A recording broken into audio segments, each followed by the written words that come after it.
This is Neural Newscast for Friday, March 20th, 2026. Here is what matters this morning. From Neural Newscast, I'm Peter Rowan. And I'm Isabel Moreno. Forensic sources in Kabul report that a Pakistani airstrike on a drug treatment center has killed at least 100 people. The Omid Addiction Treatment Hospital, which was housing about 2,000 patients, was razed during the attack on Monday evening. Pakistan's Information Ministry claims the strikes were precise and targeted military installations and terrorist support infrastructure. However, the United Nations and local health officials report that the facility was a civilian hospital with no nearby military presence. Rescuers continue to search through the flattened debris of what was formerly a United States military base, Isabel.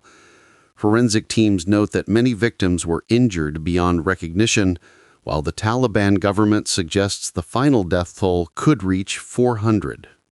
This violence follows months of escalation despite a ceasefire agreement reached in October.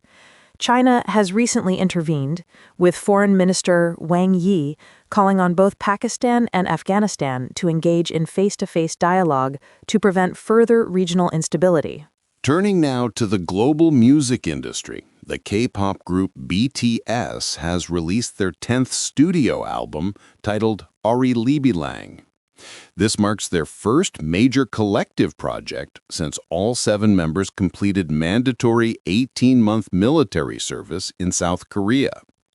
Demand for the release is unprecedented, with 5 million pre-saves on Spotify alone. The band is scheduled to begin an 82-date world tour tomorrow, with a free concert in Seoul that will be live-streamed to 190 countries.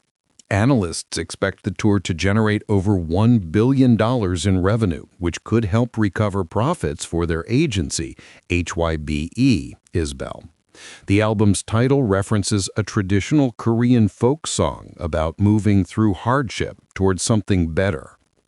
The music itself returns to the band's rebellious roots and features production from Spanish musician El Guincho. It includes contemplative tracks that address the space between the spotlight and the personal costs of international fame. Next, we look at the college basketball landscape as the NCAA Tournament's opening round continues. Number 10 seed St. John's is set to face Northern Iowa tonight in San Diego, with a spot in the second round on the line. St. John's enters the tournament after winning the Big East title and finishing with a 21-2 conference record. They are led by Zuby Ejiofor, who is currently averaging over 16 points and 7 rebounds per game. Meanwhile, number 20 Texas Tech has already secured a spot in the next round after defeating Akron 91-71. Jalen Petty provided a significant spark for the Red Raiders by scoring 24 points in the victory. Despite the win, Texas Tech is monitoring the health of Christian Anderson after he strained a muscle on the tournament's new glass floor. The team now waits to see who they will face as the bracket narrows. Here's what else we're watching.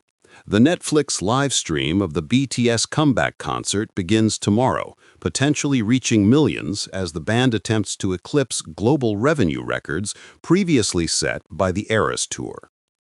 We are also following diplomatic signals from Islamabad and Kabul for any potential ceasefire talks.